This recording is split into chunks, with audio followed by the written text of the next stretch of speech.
په افغانستان کې د طالبانو حکومت د بهرنیو چارو سرپرست وزیر امیر خان متقي وایي د افغانستان په تړاو په دغه کې د دریمې جوړېدونکې غونډې په اړه د ملګرو ملتونو له استازو سره په خبرو بوخت دی او د اجنډا او ترکیب تر روښانه کېدو وروسته به پکې د خپل ګډون یا نه ګډون په اړه پرېکړه وکړي. ښاغلي خان متقي د روسیې له ځانګړي استازي ضمیر کابلوف سره په لیدنه کې د ملګرو ملتونو په نوښت د افغانستان په تړاو په دوحه کې د راتلونکي ناستې او همدارنګه د افغانستان او روسیې ترمنځ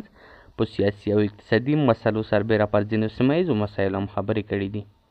د طالبانو حکومت د بهرنیو چارو وزارت وایي ښاغلی متقي ویلي د ملګرو ملتونو په نوښت دوحه کې د جوړېدونکې دریمې غونډې په تړاو یې د یاد سازمان له استازو سره خبرې روانې دي او د اجنډا او ترکیب له روښانه کېدو وروسته به پکې د خپل ګډون او نه ګډون په اړه پرېکړه وکړي. د طالبانو حکومت د بهرنیو چارو وزارت مرستیال ویان حافظ احمد زیاتکل وایي ښاغلي متقي ویلي چې له کافي وضاحت وروسته به خپل دریځ څرګند کړي.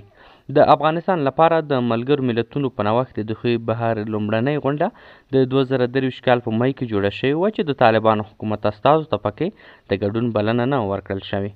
دویمه ناسته د روان کال فبروري کې وشوه چې د افغانستان ګاونډیو امریکا او روسیې ترڅنګ د 10 هیوادونو استازو پکې برخه لرله خو د طالبانو حکومت پکې په وروستیو شېبو کې له ګډون انکار وکړ.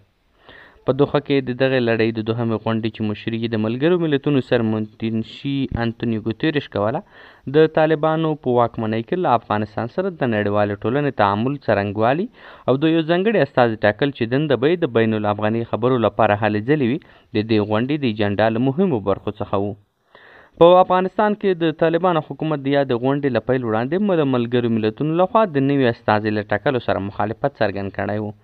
او ویلي و چې د سیاسي استازي پرته د بل کس ټاکل اړین نه دي.